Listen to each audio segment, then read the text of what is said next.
വിശുദ്ധനും നിത്യനുമായ ദൈവമേ, സ്വർഗീയ പിതാവേ, നിന്റെ സ്നേഹത്തിനായി കരുതലിനായി സ്തോത്രം ചെയ്യുന്നു. വിശ്വസ്ത സാക്ഷിയും ഭൂരാജാക്കന്മാർക്ക് മതിമതിയുമായ നിന്റെ നാമത്തിൽ ഞങ്ങളെ നീ പരിപാലിച്ചു കൊണ്ടിരിക്കുന്ന കൃപയ്ക്കായി സ്തോത്രം. നിന്റെ അവകാശത്തിന്മേൽ കർത്താവ്, വിശേഷാൽ ഇസ്രായേലിൻ്റെ മേൽ തന്നെ അന്യായമായി കർത്തൃത്വം നടത്തുന്ന ഭൂരാജാക്കന്മാർ ജാതികളുടെ മേൽ, ഭൂരാജാക്കന്മാർക്ക് അധിപതിയായ ക്രിസ്തുയേശുവിൻ്റെ നാമത്തിൽ ഞങ്ങൾ ന്യായവിധി കൽപ്പിക്കുകയാണ്. നാമം മഹിമപ്പെടട്ടെ കർത്താവേ. വചനങ്ങളെ ധ്യാനിപ്പാൻ കൃപ നൽകിയാട്ടെ. നീ ഞങ്ങളുടെ തലയായിരിക്കാല്, സ്വർഗത്തിലും ഭൂമിയിലും എന്തിനേയും എന്തു ചെയ്യുവാൻ അധികാരമുള്ള തലയായിരിക്കാല്. ഞങ്ങളിൽ കൂടെ നീ പ്രവർത്തിക്കുന്ന കൃപയ്ക്കായി സ്തോത്രം. ശബ്ദം കേൾക്കുന്ന ജനത്തിന് വിശ്വാസം വരത്തക്കവണ്ണം നിന്റെ കരം ചലിക്കുന്നതിനായി സ്തോത്രം ചെയ്യുന്നു. പാടുവാൻ സ്തുതിപ്പാൻ കൃപ നൽകിയല്ലോ. തിരുവഴുത്തുള്ള ധ്യാനിപ്പാൻ കൃപ നൽകിയാട്ടെ. ഈ ശബ്ദം കേൾക്കുന്ന ഓരോ ജനത്തെയും, യൂട്യൂബിൽ കൂടെ കേൾക്കുന്ന ഓരോ ജനത്തെയും കർത്താവ് നിന്റെ നാമത്തിൽ നിന്റെ പ്രായശ്ചിത്ത രക്തം ഏതുമായിട്ട് സാങ്ക്ടിഫൈ ചെയ്യുകയാണ്. തിരുനാമത്തെ ഉയർത്തുന്നു. നിന്റെ സാന്നിധ്യത്തിനായി സ്തോത്രം. ഞങ്ങളോട് സംസാരിച്ചാട്ടെ. ഞങ്ങളെ കർത്താവ് നിന്നോട് സദൃശ്യന്മാരാക്കി തീർക്കുന്ന നിന്റെ സ്നേഹത്തിനായി സ്തോത്രം ചെയ്യുന്നു. യേശു ക്രിസ്തുവിൻ്റെ നാമത്തിൽ തന്നെ സ്തോത്രം. നമ്മുടെ കർത്താവായ യേശു ക്രിസ്തുവിൻ്റെ അതിശ്രേഷ്ഠമായ നാമത്തിൽ വീണ്ടും ഒരു ബൈബിൾ ക്ലാസ്സിലേക്ക്, അതായത് എഫേസ്യ ലേഖനത്തെയും കൊലോസ്യ ലേഖനത്തെയും ആസ്പദമാക്കിക്കൊണ്ട് ക്രിസ്തുവും അവൻ്റെ സഭയും തമ്മിലുള്ള ബന്ധം എന്താണ് എന്നൊന്ന് വിവരിക്കാനാണ് ആഗ്രഹിക്കുന്നത്. ഇത് സിക്സ്ത് ഡേ ആണ്. കഴിഞ്ഞ ദിവസങ്ങളൊക്കെ നമ്മൾ ഇൻട്രൊഡക്ഷൻസും ചെറിയ കുറച്ച് കാര്യങ്ങളൊക്കെ നമ്മൾ വിശദീകരിക്കുവാൻ കാരണമായി തീർന്നു. ആരെങ്കിലും പുതുതായിട്ട് ഇപ്പോൾ ലൈവായിട്ട് ആരും കേൾക്കുന്നില്ല, യൂട്യൂബിൽ നിന്ന് കേൾക്കുന്നുണ്ടെങ്കിൽ ദയവ് ചെയ്ത് ഒന്നാമത്തെ എപ്പിസോഡ് തുടങ്ങി കേൾക്കണമെന്ന് ആഗ്രഹിക്കുകയാണ്. എന്നാൽ മാത്രമേ നിങ്ങൾക്ക് വിഷയം മനസ്സിലാവുള്ളൂ. വീണ്ടും ഞാൻ പറയുന്നു, എഫേസ്യ ലേഖനവും കൊലോസ്യ ലേഖനവും പഠിക്കുകയല്ല ചെയ്യുന്നത്. ക്രിസ്തുവും ഉയർത്തെഴുന്നേറ്റ് മഹിമയുടെ വലതുഭാഗത്ത് സ്വർഗത്തിലും ഭൂമിയിലും സകല അധികാരമുള്ളവനായി വാഴുന്ന ക്രിസ്തുവും അവൻ്റെ ശരീരമാകുന്ന സഭയും, ആ സഭയിലെ ഓരോ അംഗങ്ങളാണ് ഈ ശബ്ദം കേൾക്കുന്ന ഓരോരുത്തരും. പ്രൊവൈഡഡ് ദാറ്റ് അവർ ക്രിസ്തുവിൽ വസിക്കുകയും ക്രിസ്തു ആരിൽ വസിക്കുകയും ചെയ്യുന്നുണ്ടെങ്കിൽ, ഹല്ലേലൂയ.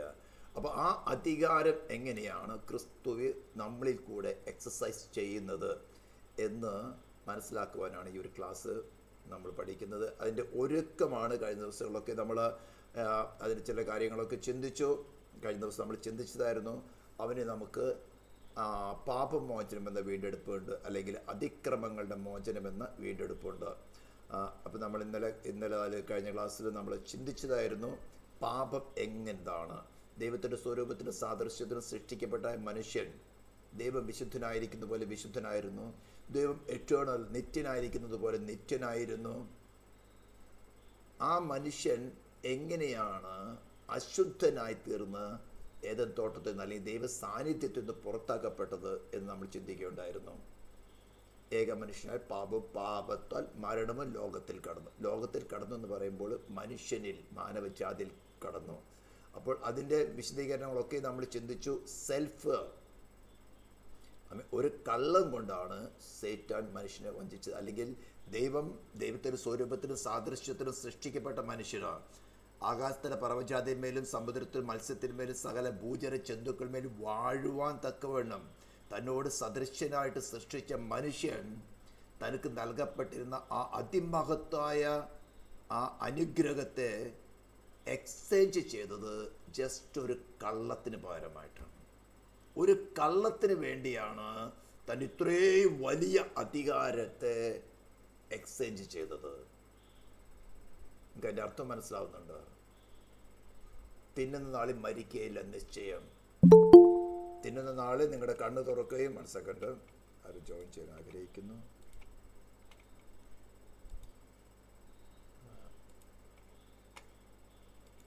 അപ്പോൾ ഇത്രയും അധികാരം അല്ലെങ്കിൽ അതിമഹത്വായ പദവി, നിത്യനായ ദൈവത്തോടു കൂടെ അവൻ വിശുദ്ധനായിരിക്കുന്ന പോലെ വിശുദ്ധനായിട്ട്, അവനുള്ള കഴിവുകളോടൊപ്പം തന്നെ കഴിവുള്ളവരായിട്ട് തന്നെ സൃഷ്ടിക്കപ്പെട്ട മനുഷ്യൻ തനിക്ക് ലഭിച്ചിരുന്ന ആ വലിയ പദവിയെ, ആ അധികാരത്തെ എക്സ്ചേഞ്ച് ചെയ്തത് ജസ്റ്റ് ഒരു കള്ളത്തിന് വേണ്ടി. അതിനാൽ അവൻ മാത്രമല്ല, അവൻ്റെ പിൻതലമുറകളായി നമ്മളെല്ലാവരും തന്നെ ഈ കഷ്ടത്തിലായി, ശാപത്തിന് കീഴിലായി തീർന്നു. അത് ആദാം എന്ന അനുസരണക്കേട് കാണിക്കുന്ന സമയത്ത് നാം എല്ലാവരും തന്നെ അവനിൽ ഉണ്ടായിരുന്നു. അവനിൽ നിന്നാണല്ലോ ജീനിയോളജി കടന്നു വന്നത്. അവൻ നമ്മുടെ തലയാണ്. ഹ്യൂമാനിറ്റിയിൽ അവനാണ് നമ്മുടെ തല. അപ്പോൾ ആ പാപം എന്ന് പറയുന്നത് മനുഷ്യനെ അവൻ്റെ സ്വതന്ത്ര മനസ്സിനെ പോലെ അടിമയാക്കി. അവിടെ ഒരു ഇമോഷനിലല്ല അത് അല്ലെങ്കിൽ അവ പ്രവൃത്തി ചെയ്തത്. അത് അവൻ്റെ വില്ലിന്, അവന് നൽകപ്പെട്ടിരുന്ന ഫ്രീ വില്ലിൻ്റെ ഒരു ഡിസിഷൻ ആയിരുന്നു. ദൈവത്തോട് തന്നെ പോലെ, ദൈവത്തെ കൂടാതെ എറ്റേണലായിട്ട് വാഴാം. ദൈവം കണ്ണു തുറക്കുകയും നന്മ തന്മകളെ കുറിച്ച് തിരിച്ചറിവുള്ളവരായി ദൈവത്തെ കൂടാതെ തന്നെ സെൽഫായിട്ട് വാഴാം എന്നൊരു ആ തീരുമാനത്തിൽ അവന് നൽകപ്പെട്ട ഫ്രീ വില്ലിൻ്റെ ഡിസിഷനായിരുന്നു ആ അകൃത്യം ചെയ്തത്. ഇന്നും അങ്ങനെ തന്നെയാണ് കാര്യങ്ങൾ നടക്കുന്നത്. അപ്പോൾ അതിനാൽ ആ പാപം എന്ന ശക്തി മാനവജാതി മുഴുവനായിട്ട് തന്നെ അവനെ ഒരു അടിമയാക്കിക്കൊണ്ട്, പാപത്തിൽ ഞാൻ പറഞ്ഞല്ലോ, ഒന്ന് പാപപ്രവർത്തികൾ, ഒന്ന് പാപം ഏത് തുടത്തിൽ വെച്ച് മനുഷ്യ കുലത്തിൽ കടന്നു വന്ന അല്ലെങ്കിൽ മനുഷ്യരിൽ കടന്നു വന്ന ആ ശക്തിയാണ് നമ്മുടെ ഉള്ളിൽ വസിച്ചുകൊണ്ട് നമ്മുടെ ഫ്രീ വില്ലിനെ പോലെ അടിമപ്പെടുത്തി നാം ഇച്ഛിക്കുന്നത് ചെയ്യാതെ വേണം അത് നമ്മെ കൊണ്ട് താൻ ഇച്ഛിക്കുന്ന കാര്യം നമ്മെ കൊണ്ട് ചെയ്ത് ദൈവത്തോട് എതിർപ്പാക്കി തീർക്കുകയാണ്. അതിൻ്റെ മാനിഫെസ്റ്റേഷൻസ് ആണ് നാം ഈ പ്രകൃതിയിലെല്ലാം കാണുന്നത്. മാനവജാതിയിൽ കാണും. ചിലർ കൊലപാതകം ചെയ്യുന്നു, ചിലർ സൂയിസൈഡ് ചെയ്യുന്നു, ചിലർ വ്യഭിചാര പ്രവൃത്തി ചെയ്യുന്നു, ചിലർ മോഷ്ടിക്കുന്നു, ചിലവർ തന്നെക്കാൾ ബലഹീനരാരെ അടിമപ്പെടുത്തി വാഴുന്നു. അങ്ങനെ നമുക്കിന്ന് കാണാം. വേണ്ടത്ര കാണാം. ഇന്ന് വളരെ കർത്താവിൻ്റെ വരവ് വളരെ അടുത്തിരിക്കുന്നത്. കള്ളത്തിൻ്റെ പ്രചാരം നിങ്ങൾക്ക് വേണ്ടത്ര കാണാൻ സാധിക്കും. സുവിശേഷത്തെ തന്നെ വ്യാജമായിട്ട് പ്രസംഗിച്ചുകൊണ്ട്, വ്യാജമായിട്ട് പ്രോമിസുകൾ കൊടുത്തുകൊണ്ട് മാനവജാതിയെ സുവിശേഷം കൊണ്ട് തന്നെ ദൈവത്തിൽ നിന്ന് അകറ്റി അടച്ചു വെച്ചിരിക്കുന്നത് നമുക്ക് വളരെ വ്യക്തമായിട്ട് കാണാം. അപ്പൊ ഒരു കള്ളത്തിന് വേണ്ടിയായിരുന്നു മനുഷ്യൻ ഇത്രയും വലിയ പദവിയെ എക്സ്ചേഞ്ച് ചെയ്തത്. അപ്പൊ സുവിശേഷത്തിൽ കൂടെ അവന് ആ വീട് പോയ മനുഷ്യനെ റീഇൻസ്റ്റേറ്റ് ചെയ്യുവാൻ ദൈവം ഒരുക്കിയ പദ്ധതികൾ എന്താണെന്നാണ് വിവരിക്കുന്നത്. അപ്പൊ ആ അതിക്രമം, ട്രാൻസ്ഗ്രഷൻ എന്നുള്ള മോചനം അതെങ്ങനെ നടക്കണം? ദൈവം മാറ്റമല്ലാത്തവനാണ്.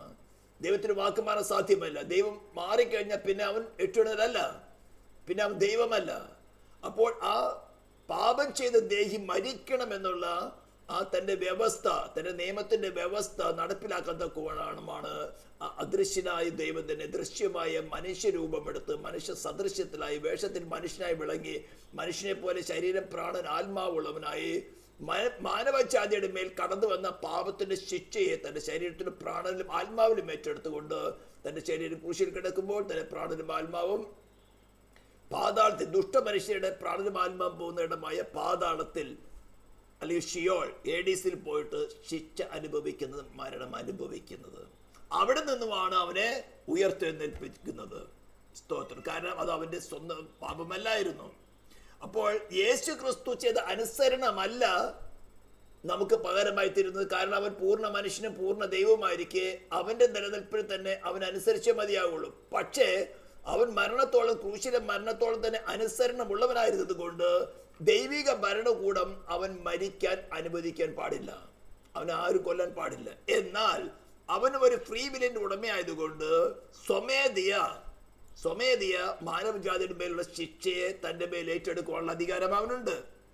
അങ്ങനെയാണ് നമ്മുടെ മേലുള്ള ശിക്ഷയെ അവൻ ഏറ്റെടുത്ത് നമുക്ക് പകരമായിട്ട് മരിക്കുന്നു, അടക്കപ്പെട്ട് ഉയർത്തെഴുന്നേൽക്കുന്നതും. ഇങ്ങനെയാണ് പാപമോചനം അവന്റെ രക്തത്താൽ എന്ന് പറഞ്ഞു കഴിഞ്ഞാൽ, നമ്മൾ ലേവ്യ പുസ്തകത്തിൽ കഴിഞ്ഞ ദിവസം ഞാൻ ചിന്തിച്ചു, മാംസത്തിനും ജീവന്റെ രക്തത്തിലല്ല വസിക്കുന്നത്, നിങ്ങൾക്ക് പ്രായശ്ചിത്തമായിട്ട് ഞാൻ തന്നിരിക്കുന്നു ദൈവം പറയുന്നു. അപ്പൊ അവന്റെ രക്തം നമുക്ക് മറുവില. ഇന്നലെ വീണ്ടും ഞാൻ പറഞ്ഞു, പുതിയതായിട്ട് ആരും കേൾക്കുന്നതിന് പലർക്കും ഒരു സംശയമുള്ളതാണ്. ഈ രക്തം കൊടുത്തതാണ്, മറുവിലയായിട്ട് കൊടുക്കുന്നു പറയുമ്പോൾ വില കൊടുത്തത് ആർക്കാണ്? സൈത്താനാണോ ദൈവത്തിനാണോ? സൈത്താനുമല്ല ദൈവത്തിനുമല്ല, ദൈവനീതിയുടെ മുമ്പിൽ ദൈവിക ഭരണകൂടത്തിന്റെ ജസ്റ്റിസ് അല്ലെങ്കിൽ നീതിയാണ് ശിക്ഷ വിധിക്കുന്നത്. ദൈവം അത് നടപ്പിലാക്കുന്നേ ഉള്ളൂ. ഇപ്പൊ നമ്മുടെ ഹ്യൂമൻ കോർട്ടുകളിൽ ജഡ്ജിമാർ അത് നടപ്പിലാക്കുന്നു. ഓൾറെഡി പീനൽ കോഡിനകത്ത് അല്ലെങ്കിൽ വ്യവസ്ഥയുടെ ഉള്ളിൽ എഴുതി വെച്ചിരിക്കുന്ന ശിക്ഷകളെ ജഡ്ജിമാര് ആ വ്യക്തി, ആ എന്ത് കുറ്റവാളി തെറ്റ് ചെയ്തിട്ടുണ്ടെന്ന് ബോധ്യമായാൽ, അതിന് തക്കതായ സാക്ഷ്യങ്ങളും കാര്യങ്ങളും ബോധ്യമായാൽ ആ ശിക്ഷ നടപ്പിലാക്കുന്നേ ഉള്ളൂ. നിയമം ഉണ്ടാക്കുന്നില്ല. ഉണ്ടാക്കിയിരിക്കുന്ന നിയമത്തെ നടപ്പിലാക്കുന്ന മാത്രമേ ഉള്ളൂ. ഇവിടെ ദൈവം ചെയ്ത അങ്ങനെ തന്നെയാണ്. ഡിവൈൻ ഗവൺമെന്റിന്റെ നീതിയാണ് ശിക്ഷ വിധിക്കുന്നത്. അതാണ് യേശു സ്നാനപ്പെടുന്ന സമയത്ത് ഇങ്ങനെ സർവ്വനീതി നിവർത്തിക്കുന്നത് നമുക്ക് ഉചിതമെന്ന് പറയുന്നത്. അപ്പൊ നമ്മുടെ സബ്ജക്റ്റ് ഇതല്ല. അപ്പോൾ ഇന്ന് അവനിൽ, ക്രിസ്തുവിൽ, ഇവിടെയാണ് അനേകർക്ക് ക്രിസ്ത്യൻഡത്തിൽ തന്നെ, ഇവൻ പെന്തിക്കോസ്ത് ഗോളത്തിൽ തന്നെ ഈ വാക്യത്തിന്റെ അർത്ഥം ശരിക്കും മനസ്സിലാകാത്തത്. ഈ വാക്യത്തിന്റെ അർത്ഥം മനസ്സിലായാൽ മാത്രമേ നമ്മൾ മുന്നോട്ട് പഠിച്ചിട്ട് കാര്യമുള്ളൂ. മനസ്സിലാക്കുക മാത്രമല്ല, നാം അവരിൽ വസിക്കണം. ക്രിസ്തുവിൽ, ക്രിസ്തുവിനെ കുറിച്ച് അറിഞ്ഞത് കൊണ്ടല്ല. ഈ സത്യവേദ പുസ്തകം പൂർണ്ണമായിട്ട് ശരിയാണെന്നോ, ഞാനോ അല്ലെങ്കിൽ മറ്റു ശരിയായി പഠിപ്പിക്കുന്നവരെ പഠിപ്പിക്കുന്നത് ശരിയാണെന്നോ ഇതൊന്നും അംഗീകരിച്ചുകൊണ്ടാവില്ല. ക്രിസ്തുവിൽ വസിക്കുക എന്ന് പറഞ്ഞാൽ ക്രിസ്തു നമ്മുടെ ഹൃദയത്തിൽ വസിച്ച് അവരുമായിട്ടുള്ള നമ്മുടെ ഉടമ്പടിയുടെ കണ്ടീഷൻ എന്താ? പഴയ നിയമത്തിന്റെ ഉടമ്പടി അവർക്ക് എഴുതി കൊടുത്തായിട്ടുള്ള വചനങ്ങൾ അവർ പറഞ്ഞു, വചനങ്ങൾ പറഞ്ഞ് തന്നേര് ഞങ്ങൾ അനുസരിച്ച് നടന്നോളാം. അവർക്ക് മുന്നോട്ട് പോയപ്പോൾ മനസ്സിലായി ഇത് അനുസരിച്ച് നടക്കാൻ സാധ്യമല്ല. കാരണം അകത്ത് ദൈവത്തോട് ശത്രുത്വമുള്ള പാപം വസിക്കുകയാണ്. കൽപ്പന കിട്ടിയപ്പോൾ പാപം തലപൊക്കി ആ കൽപ്പന മുഖാന്തരം, കൽപ്പനയെ കൊണ്ട് അനുസരണക്കേട് കാണിച്ച് മരണവിധേയരാക്കി കളഞ്ഞു. എന്നാൽ യേശു ക്രിസ്തു വന്നപ്പോഴോ, യേശു ക്രിസ്തു എന്ന വ്യക്തിയുമായിട്ടാണ് വിശ്വസിക്കുന്ന ആളുടെ ഉടമ്പടി. ഇത് പലർക്കും മനസ്സിലായിട്ടില്ല. മിക്കവാറും വിശ്വാസികൾക്ക് പോലും മനസ്സിലായിട്ടില്ല. യേശു ക്രിസ്തുവിനെ കുറിച്ച് ചരിത്രപരമായ വിശ്വാസവും അവൻ മരിച്ചു അടക്കപ്പെട്ട് ഉയർത്തെഴുന്നേറ്റു അവന് വിശ്വസിക്കുന്നവരെ രക്ഷിക്കുമെന്ന ഒരു ചരിത്രപരമായ വിശ്വാസമേ മിക്കവാറും പേർക്കുള്ളൂ. അത് സേവിങ് ഫെയ്ത്ത് അല്ല, അത് ഇന്റലക്ച്വൽ ഫെയ്ത്ത് എന്ന് പറയും, ബുദ്ധിപരമായിട്ടുള്ള ഫെയ്ത്ത്. ആ ഫെയ്ത്ത് നമ്മളെ രക്ഷിക്കുകയില്ല. നമ്മളെ രക്ഷിക്കുന്നത് യേശുവാണ്. അവന് കാരണം നമ്മുടെ കാര്യത്തിൽ പാപത്തെ നള്ളിഫൈ ചെയ്തു, നിർവീര്യമാക്കി. തുടർന്ന് നമുക്ക് ഡിവൈൻ ഗവൺമെന്റിന്റെ ലോ അനുസരിച്ച് ജീവിക്കണമെങ്കിൽ നമ്മുടെ വീക്ക്നെസ് കൊണ്ട് നമുക്ക് സാധ്യമല്ല. അതുകൊണ്ടാണ് മരണത്തോളം, ക്രൂശിലെ മരണത്തോളം തന്നെ അനുസരണമുള്ളവനായിരുന്ന ക്രിസ്തുവിനെ, ഉയർത്തെഴുന്നേറ്റ വേറൊരുവനായ ക്രിസ്തുവിനെ നമ്മുടെ ഹൃദയത്തിൽ വാഴുവാൻ നാം സ്വീകരിക്കുന്നത്. ഈ വാഴുവാൻ സ്വീകരിച്ചിട്ട് പിന്നെ നമുക്ക് തോന്നിയ പോലെ നടക്കാനുള്ള അധികാരമില്ല. ഒരു സെക്കൻഡ് പോലും, ഒരു ഡിസിഷനിൽ പോലും അവരിൽ നിന്ന് മാറിയിട്ട് ഒരു പ്രവൃത്തി ചെയ്യാനുള്ള അധികാരം നമുക്കില്ല. ചെയ്താൽ നാം ഔട്ട്. രക്ഷ നഷ്ടപ്പെടില്ലെന്ന് പഠിപ്പിക്കുന്ന അനേക മോശന്മാരുണ്ട്. ദൈവത്തിന്റെ വാഗ്ദത്തങ്ങളിൽ ദൈവം വിശ്വസ്തനാണല്ലോ, അതുകൊണ്ട് ദൈവ വാഗ്ദത്തം നിവർത്തിച്ചുകൊള്ളും എന്ന് പറഞ്ഞിട്ട് നമ്മെ കൂടാതെ നമ്മെ രക്ഷിക്കുന്ന ദൈവമല്ല. അങ്ങനെയാണെങ്കിൽ നമ്മളൊരു മെഷീൻ ആവണം. നമ്മുടെ ഫ്രീ വില്ല് ഫ്രീസ് ചെയ്യണം. നമ്മൾ ഫ്രീ വില്ലിന്റെ ഉടമകളാണ്. നിങ്ങൾക്ക് ഫ്രീ വിൽ എന്ന് പറഞ്ഞ് നിങ്ങൾ ചെയ്ത ഓരോ ഡിസിഷനും നിങ്ങളുടെ തോട്ടിൽ, നിങ്ങളുടെ ചിന്തയിൽ ഒരു പ്രേരണ വന്നാൽ, ഒരു ചിന്ത വന്നാൽ പ്രവർത്തിക്കുന്നത് നിങ്ങളല്ലയോ? അതാണ് ഫ്രീ വിൽ എന്ന് പറയുന്നത്. നിങ്ങൾ എല്ലാ കാര്യം പ്രവർത്തിക്കുന്നില്ല. ചിലത് നിങ്ങൾ ചെയ്യുന്നില്ല, ചിലത് ചെയ്യുന്നു. ആ തീരുമാനം എടുക്കുന്നത് നിങ്ങളാണ്. ഇതേപോലെ തന്നെയാണ് ആത്മീയ വിഷയം. നമ്മുടെ ഉള്ളിൽ ക്രിസ്തുവിന്റെ ആത്മാവ് വസിച്ചുകൊണ്ട് ദൈവിക ഭരണകൂടത്തിന്റെ വ്യവസ്ഥയ്ക്ക് അനുസരിച്ചുകൊണ്ട് നമ്മുടെ ആത്മീയം ഭൗതികമായ കാര്യങ്ങളെ നിയന്ത്രിക്കാനുള്ള പ്രേരണ നമുക്ക് തരുമ്പോൾ ചെയ്യണമോ വേണ്ടയോ തീരുമാനിക്കുക നമ്മളാണ്. ഇങ്ങനെയല്ലയോ നാം രക്ഷിക്കപ്പെടുന്നത്? അയ്യോ ഞങ്ങൾ പാപികൾ, അയ്യോ ഞാൻ പാപി, മരണകരമായ ഈ ശരീരത്തിൽ തന്നെ ആര് രക്ഷിക്കും? അയ്യോ ഞാൻ അരിഷ്ട മനുഷ്യൻ, ഞാൻ പോയിക്കൊണ്ടിരിക്കുന്നത് പാതാളത്തിന്റെ വഴിയിലേക്കാണ്, എനിക്ക് ആര് രക്ഷ തരുമെന്ന് പറയുമ്പോഴാണ് പരിശുദ്ധാത്മാവ് നമുക്ക് മാനവജാതിയുടെ രക്ഷകനായി, മാനവജാതിക്ക് വേണ്ടി പകരക്കാരനായിക്കൊണ്ട് ശാപങ്ങൾ ഏറ്റെടുത്തവനായി ക്രിസ്തുവിനെ ഉയർത്തെഴുന്നേറ്റവനെ, ക്രിസ്തുവിനെ നമ്മുടെ ഹൃദയത്തിൽ വെളിപ്പെടുത്തുന്നത്. ഇതെല്ലാം പ്രാക്ടിക്കലായിട്ട് അനുഭവിക്കണം. എന്നിട്ട് ക്രിസ്തുവിൽ വസിക്കുക. ഈ ക്രിസ്തുവിൽ വസിച്ചാൽ മാത്രമേ അവന്റെ രക്തത്താലുള്ള വീണ്ടെടുപ്പ് അല്ലെങ്കിൽ പാപമോചനം നടക്കുന്നേയുള്ളൂ. ഇന്ന് വിശ്വാസ ഗോളത്തിൽ പോലും അനേകർക്ക് ഇത് മനസ്സിലായിട്ടില്ല. സ്വന്തം ഇഷ്ടപ്രകാരം ജീവിക്കുന്നു, സ്വന്തം ഇഷ്ടപ്രകാരം കാര്യം നടത്തുന്നു, എന്നിട്ട് കർത്താവ് നടത്തുന്നു പറയാ, ദൈവാത്മാവ് നടത്തുന്നു പറയാ. നോ നോ, ഇത് ഓരോ വ്യക്തിയുടെ ഉത്തരവാദിത്തമാണ്. നിങ്ങളുടെ ഈ ശരീരത്തിലിരിക്കുന്ന പ്രാണനും ആത്മാവും ഇതൊരു ടെമ്പററി വാസസ്ഥലം മാത്രമാണ്. ഈ ശരീരത്തിന് മാത്രമേ ഒരു അവസാനമുള്ളൂ. പ്രാണനും ആത്മാവിന് അവസാനമില്ല. ഈ ശരീരമാവുന്ന ഭാരത്തിൽ നിന്ന് ജസ്റ്റ് മാറിപ്പോകുന്നതാണ് നമ്മുടെ ഫിസിക്കൽ ഡെത്ത് എന്ന് പറയുന്നത്. പിന്നെ പ്രാണനും ആത്മാവും എറ്റേണലാണ്, either with Christ or in hell. ഇത് ശരിക്കും മനസ്സിലാക്കണം. വേറൊരു ഓപ്ഷൻ ഇല്ല. പല മതവിഭാഗങ്ങൾ വേറെ ഓപ്ഷൻസ് ഒക്കെ പറയുന്നുണ്ട്. നോ നോ നോ, ഒരിക്കലുമില്ല. നമ്മൾ ഏതെല്ലാം വിധത്തിൽ ചിന്തിച്ചു നോക്കിയാലും അത് സാധ്യമല്ല.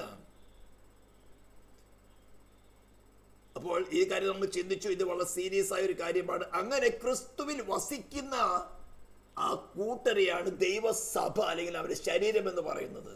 അപ്പോൾ ഒരു മനുഷ്യ ശരീരത്തിന് തലയില്ലെങ്കിൽ ആ ശരീരത്തിന് എന്ത് സംഭവിക്കും? അതേപോലെ തന്നെയാണ് ക്രിസ്തു ഇല്ലാത്തതായ സഭകൾ, ഡിനോമിനേഷൻസ്.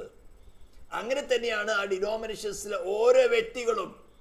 ക്രിസ്തു ഇല്ലെങ്കിൽ, ഇപ്പൊ മനുഷ്യ ശരീരം തലയില്ലെങ്കിൽ എന്തുണ്ടാവും? കുറച്ചു നേരം കിടന്ന് പിടയ്ക്കും, അത് കഴിയുമ്പോൾ നിശ്ചലമാകും.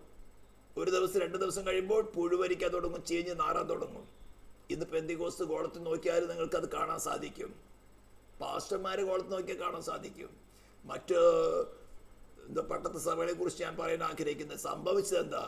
ക്രിസ്തു തലയല്ല, ക്രിസ്തു ഇല്ല.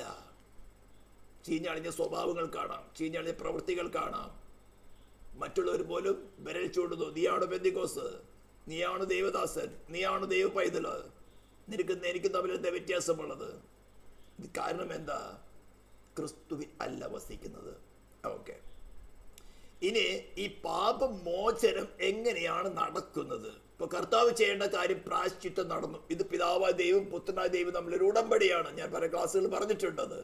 പിതാവ് ആഗ്രഹിക്കുന്നത്, ഉടമ്പടിയിലെ കണ്ടീഷൻ, ആദാമിന്റെ തലമുറകള് പാപത്തിന് അടിമകളായ തലമുറകളിൽ നിന്നും ഒരു കൂട്ടം ജനത്തെ വീണ്ടെടുത്ത് അതിനാവശ്യമായിട്ടുള്ള പ്രായശ്ചിത്തം നടത്തിയെടുത്ത് അവർ വീണ്ടെടുത്ത് താൻ വിശുദ്ധനായിരിക്കുന്നത് പോലെ വിശുദ്ധരാക്കി തന്റെ മുമ്പിൽ പ്രസന്റ് ചെയ്യണം. ഇതാണ് ക്രിസ്തുവിന്റെ മേലുള്ള അനോയിട്ടിങ്, അധികാരം അല്ലെങ്കിൽ ഓഥറൈസേഷൻ എന്ന് പറയുന്നത്. യേശു ക്രിസ്തുവിനൊക്കെ പറയുന്നത് യെസ്, അതിനാവശ്യമായ പ്രായശ്ചിത്തം ഞാൻ നടത്തിയെടുത്ത് ഞാൻ ഒരു കൂട്ടം ജനത്തെ വീണ്ടെടുത്ത് നീ വിശുദ്ധനായിരിക്കുന്ന പോലെ ഞാൻ വിശുദ്ധനാക്കി പ്രസന്റ് ചെയ്തു കൊള്ളാം. ഇതാണ് ലേവ്യ പുസ്തകം തുടങ്ങി പലയിടത്തും പറയുന്നത്, ഞാൻ വിശുദ്ധനായിരിക്കുന്ന പോലെ നിങ്ങൾ വിശുദ്ധരാകും. അപ്പൊ വിശുദ്ധി എന്നതിനെ കുറിച്ച് പലവർക്കും ഒരു തെറ്റിദ്ധാരണയുള്ള ചില മോറൽ പാപങ്ങളൊക്കെ വിട്ടുകളഞ്ഞ് ജീവിക്കുന്നതാണ് വിശുദ്ധി. ഒബീഡിയൻസിന്റെ റിസൾട്ടാണ് ഹോളിനെസ്. അനുസരണത്തിന്റെ റിസൾട്ടാണ് വിശുദ്ധി എന്ന് പറയുന്നത്. ഏതും തോട്ടത്തിലേക്ക് നോക്കാം. ദൈവത്തിനോട് സദൃശ്യനായിരുന്ന, തന്റെ സ്വരൂപത്തിൽ സാദൃശ്യം സൃഷ്ടിക്കപ്പെട്ട ആദാം എന്തുകൊണ്ടാണ് അശുദ്ധൻ എന്നെണ്ണപ്പെട്ട് ഏത് തോട്ടത്തിൽ പുറത്തായത്? അനുസരണക്കേട്. ഇതിന്റെ നേരെ റിവേഴ്സ്, ക്രിസ്തുവുമായിട്ടുള്ള അനുസരണത്തിൽ തികഞ്ഞാൽ വിശുദ്ധൻ എന്ന് വിളിക്കപ്പെടും. നമ്മുടെ പ്രവൃത്തികളല്ല ക്രിസ്തുവിൽ ആശ്രയിച്ച് ക്രിസ്തുവിൽ വസിക്കുമ്പോൾ നമ്മുടെ നീതി പ്രവൃത്തികളല്ല ഡിവൈൻ ഗവൺമെന്റ് നോക്കുന്നത്, ദൈവിക ഭരണകൂടം നോക്കുന്നത്. യേശു ക്രിസ്തു ക്രൂശിൽ നിവർത്തിച്ച നീതി അവര് വിശ്വസിക്കുന്നവർക്ക് ദൈവം സൗജന്യമായി കണക്കിടുന്നത്. ഇത് നമ്മൾ റോമലേഖനത്തിൽ വളരെ പഠിച്ചു. ഇതെല്ലാം നിങ്ങളുടെ ഹൃദയത്തിൽ വളരെ ശക്തമായിട്ടിരിക്കണം. കാരണം ക്രിസ്തുവും അവന്റെ ശരീരമാകുന്ന സഭയുമായിട്ടുള്ള ബന്ധം എന്താണ് നാം പഠിച്ചു വരുമ്പോഴാണ് അവനുള്ള സ്വർഗത്തിലും ഭൂമിയിലുള്ള സകല അധികാരവും തന്നിൽ വിശ്വസിക്കുന്ന വ്യക്തികളിൽ കൂടെ ദൈവം നടത്തിയെടുക്കുന്നത്. നമുക്ക് ഓരോരുത്തർക്കും അത് അനുഭവിക്കാൻ സാധിക്കും. ഓരോരുത്തർക്കും അതിന് പ്രത്യേകമായിട്ടുള്ള ബൈബിൾ കോളേജോ ഡിഗ്രിയോ ഡോക്ടറേറ്റോ ഒന്നും വേണ്ട, പ്രത്യേക കൃപാവരൊന്നും വേണ്ട. ക്രിസ്തുവിൽ വസിക്കുക, ക്രിസ്തുവിൽ വസിക്കുക. നിങ്ങൾക്ക് വ്യക്തിപരമായിട്ട് അത് അറിയാൻ സാധിക്കും. നിങ്ങളുടെ ഇന്റലക്റ്റിന് മനസ്സിലാകുന്ന വിധത്തിൽ നിങ്ങൾക്ക് അറിയാൻ സാധിക്കും. നിങ്ങളുടെ നാച്ചുറൽ മാൻ്റെ സ്വഭാവങ്ങളും നാച്ചുറൽ മാൻ്റെ ബലഹീനതകളും നാച്ചുറലായിട്ടുള്ള നിങ്ങളുടെ അവസ്ഥയും ക്രിസ്തു പുനരുദ്ധാന ശക്തിയോടുകൂടെ നിങ്ങൾ പ്രവർത്തിക്കുന്നതും നിങ്ങൾക്ക് വളരെ വ്യക്തമായിട്ട് മനസ്സിലാക്കാൻ സാധിക്കും. ഒരു ദിവസം 2 ദിവസമല്ല, പല പ്രാവശ്യം നിങ്ങൾക്ക് വീക്ക്നെസ്സിൽ വഴുതലുകൾ വീഴ്ചകൾ വന്നാലും അവന് വിശ്വസ്തനാണ്. നിങ്ങളുടെ വലം കൈ പിടിച്ച് നിങ്ങളെ യഥാസ്ഥാനപ്പെടുത്തി നിങ്ങളെ നടത്തി തന്നെ പോലെ ആക്കി തീർക്കും. അതിനാവശ്യമുള്ളത് അവരോട് വിശ്വസ്തനായിരിക്കുക. ഓക്കെ, ഇനി ഈ കാര്യങ്ങൾ എങ്ങനെയാണ് നടക്കുന്നത് എന്ന് ചിന്തിക്കുന്ന ഒരു വിഷയമാണ് ഞാൻ ഇന്നലെ പറഞ്ഞു വെച്ചിരുന്നു. ഇതുവരെ പറഞ്ഞ കാര്യങ്ങൾ ഇന്നത്തെ ക്ലാസ്സിൽ പറഞ്ഞതാണ്.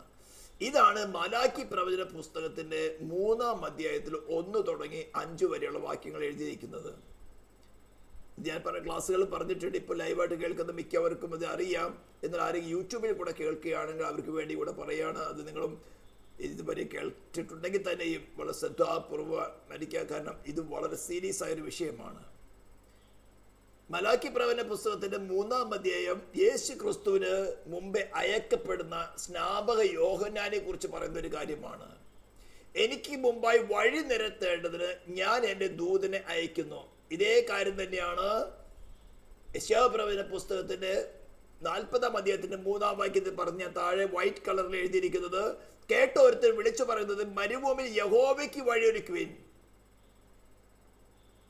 അപ്പോൾ ക്രിസ്തുവിന്റെ ഭൗതികമായ പ്രത്യക്ഷതയ്ക്ക്, ഭൂമിയിൽ ഭൗതികമായിട്ടുള്ള പ്രത്യക്ഷതയ്ക്ക് മുൻപായിട്ട് വഴിയൊരുക്കുവാൻ സ്നാപക യോഹന്നാനെ അയച്ചതുപോലെ തന്നെ, വളരെ ശ്രദ്ധിച്ച് കേൾക്കുക, സ്നാപക യോഹന്നാനെ അയച്ചു. സ്നാപക യോഹന്നാൻ മരുഭൂമിയിൽ നിന്ന് കടന്നു വന്ന് യോർദാന്റെ ഇരുകരയിലും പ്രസംഗിച്ചു, മാനസാന്തരത്തിന്റെ സുവിശേഷം പ്രസംഗിച്ചു, മാനസാന്തരപ്പെടുവാൻ ആഹ്വാനം ചെയ്തു.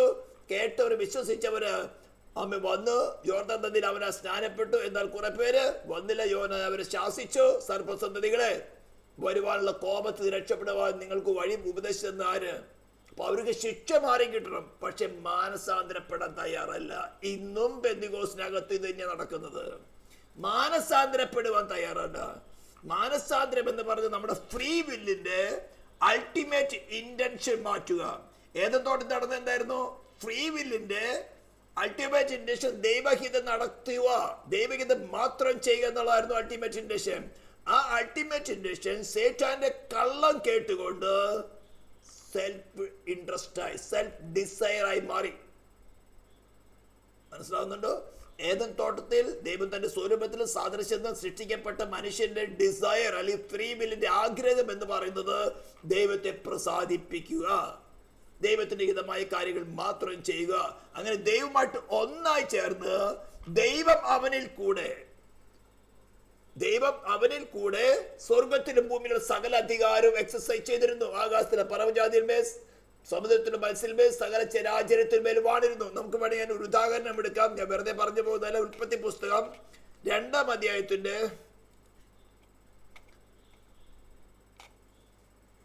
ഞാൻ വാക്യം എടുക്കട്ടെ. ഉൽപ്പത്തി 2-ാം അധ്യായം 15-ന് ശേഷമുള്ള വാക്യമാണ്.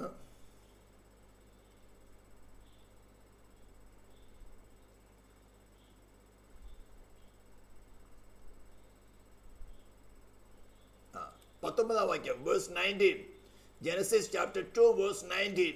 യഹോവയായ ദൈവം ഭൂമിയിലെ സകല മൃഗങ്ങളെയും ആകാശത്തിലെ പറവുകളെയും നിലത്തു നിന്ന് നിർമ്മിച്ചിട്ട് മനുഷ്യൻ അവയ്ക്ക് എന്തു പേരിടുമെന്ന് കാണുവാൻ അവന്റെ മുമ്പിൽ വരുത്തി. സകല ജീവജന്തുക്കൾക്കും മനുഷ്യനിട്ടത് അവയ്ക്ക് പേരായി. അപ്പൊ ഇന്ന് കാണുന്ന ആകാശത്തിലെ പറവജാതികൾ തന്നെ എത്രയോ മില്യൺ ഉണ്ട്. ഇന്ന് കണ്ടുപിടിക്കാത്ത ബേർഡ്സ് എത്രയോ ഉണ്ട്. വനത്തിലെ മൃഗങ്ങള്, ഭൂജല ജന്തുക്കൾ എത്രയോ ഉണ്ട്. ഇന്നും കണ്ടുപിടിക്കാത്ത എത്രയോ ഉണ്ട്.